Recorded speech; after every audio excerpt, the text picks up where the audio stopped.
Corporate finance practice problem using Excel. Warrants, intrinsic value, and speculation premium.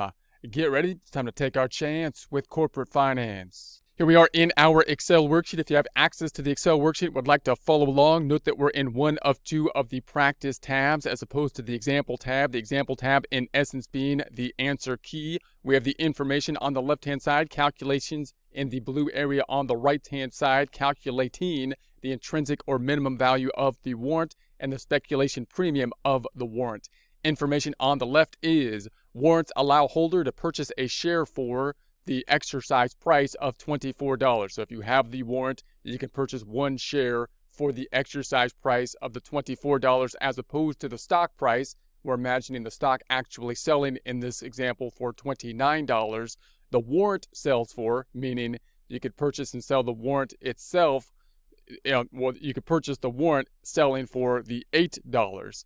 So now we want to think about the intrinsic value. So if we think about the intrinsic value calculation, we have our formula down below. The components of that formula being the intrinsic value of the warrant will be I, market value of common stock M, exercise price E, number of shares each warrant entitles the holder to purchase N. So in other words, the intrinsic value will be equal to the market price, what the stock is selling for on the market, minus the exercise price, meaning the price that you could purchase the stock for if you have the warrant, times the number of shares each warrant entitles the holder to purchase, which is often 1, as it will be in this problem. The next one we'll look at will change that variable to something other than 1, but it will often be 1, meaning if you have one warrant, then you can often buy one stock, but it doesn't have to be that way. So let's calculate the intrinsic value then. We're going to say, all right, let's look at our formula. We're just going to break that formula down into a table type of format, picking up the market value. So the market value, or M, being 29. And then we're going to pick up the exercise price, which is going to be equal to, hold on a second, I forgot the equal sign. Exercise price, which will be here, is going to be equal to the 24. Putting an underline there, underline. That's going to give us a difference. I'm going to call it difference because we're going to subtract them out. That of the 29 minus the 24, giving us the $5. So in other words, if we exercise the warrant, we can purchase the stock for $5 less than the market price, which is great. However, of course, we also have to take into consideration that if we're going to buy the warrant, it costs us $8, right? So we'll think about that in a second. But we'd also have to multiply it times the number of shares each warrant entitles. And that is often going to be 1 because we're going to purchase a share. So the one warrant allows us to buy one share at the exercise price of $24 in this case, which is less than the market price of the $29 in this case. So obviously we're going to take the 5 times 1, and that's going to give us our intrinsic value, which I'll get that over here. Intrinsic value is going to be 5 times 1, or just 5, in other words. So now let's consider, all right, well, what's going to be the speculation premium of this warrant? Because really, again, the fact that we can purchase it for $5 under the market price isn't the whole story, considering we got to purchase the things for $8 here. So that means we're actually have a premium on this if we think about it, which is going to be equal to, and if you look at the calculation down here, it's going to be S, speculation premium, equals W, warrant price, minus intrinsic value, or I. So we're going to be saying, all right, the warrant sells for, and that's going to be the selling price. So the warrant sells for, and that's going to be equal to $8. Speculation premium that we calculated, the benefit that we get if we exercise the warrant, is going to be $5. Underline in that font group and underline. That means that we basically have a premium that is going along with this, which we're calling a speculation premium of 8 minus 5, meaning I got to pay $8 to get the warrant so that I can get $5 off the stock price. So then the question is, well, why would I do that? Because there's a premium on that. I'm losing money in that case. And notice it still might be a situation where you may want to make the purchase given the case that the warrants often are going to be long-lived type of things. They're usually going to live longer than like another type of option. So you can get exposure possibly to the stock for, something like $8 instead of investing the $29 per share for the stock. And if the stock then goes up in value, then you might end up benefiting. And if it goes down in value, then you only have this cap of basically the $8 that you're going to be losing out on. So in other words, if the stock went up to, and we'd say that if it was the warrant price that we had to pay for it, plus the exercise price of 32, and it goes up above that level, then we're at this point where we're starting to benefit.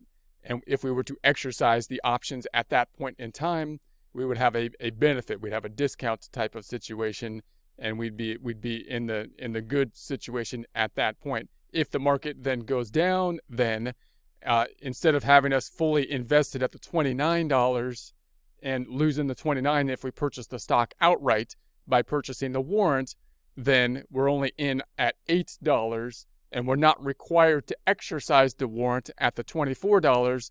So we're basically capping kind of the downside at the 8. It's kind of the idea of the warrant. So it doesn't always kind of work out that way. There's obviously a whole lot of different circumstances that could play out with regards to the warrants, but it can give you kind of more exposure to the market in that way. So we're going to then go to the next problem. Let's do it again with the practice problem number 2. Similar type of scenario, but now we're going to have the warrants allow the holder to purchase 2 shares. So now we got the warrant allowing 2 shares to be purchased. So one warrant allows 2 shares at the exercise price of the $26. We're going to say the stock price here is the $35, so we get to purchase them at a lesser amount, but the warrants themselves cost $20. So let's calculate the intrinsic value. Once again, formula: intrinsic value equals the market price, what the stocks are selling for, minus the exercise price, how much we can purchase them for if we use the warrants, times the number of shares each warrant entitles the holder to purchase, which in this case we're going to say is 2. So let's put our calculation into our table type of format. So we're going to pick up the market value of the stock, which is going to be equal to 35. We're going to have the exercise price of the warrant, or E, exercise price at the $26. The difference is going to be equal to $35 minus the $26, or $9. So we got a $9 reduced price if we use the warrant. I'm going to underline that.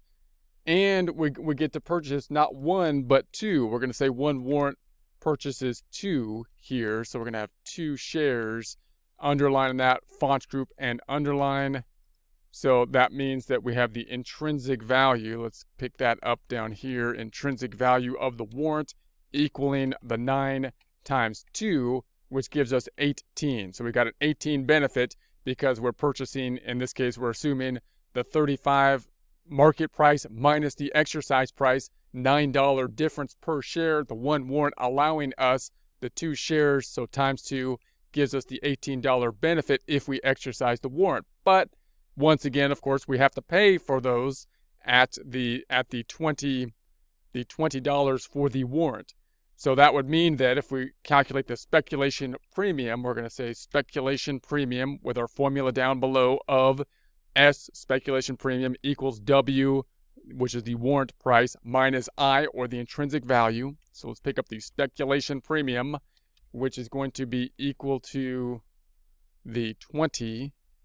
We're starting off with the warrant sells for $20. And then we got the intrinsic value that we calculated. Let's pick it up top here. Intrinsic value, which is going to be the 18.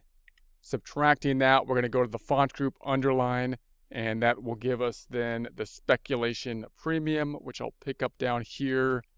Speculation premium equal to the 20 minus the 2. So then we once again are at a premium because we've got the warrant costing $20, but we got a benefit intrinsic value of the 18. So we're still at a premium, meaning we'd lose out basically $2 if we were to buy the warrant and exercise it today. But once again, the idea might be in that situation that we can hold on to the warrant as the price then fluctuates. And if the price then goes above the threshold that it would be beneficial for us, then possibly exercise it in the future, possibly then reducing the risk or exposure of the investment, because we could purchase the warrants at a lesser price than we can purchase the stock for.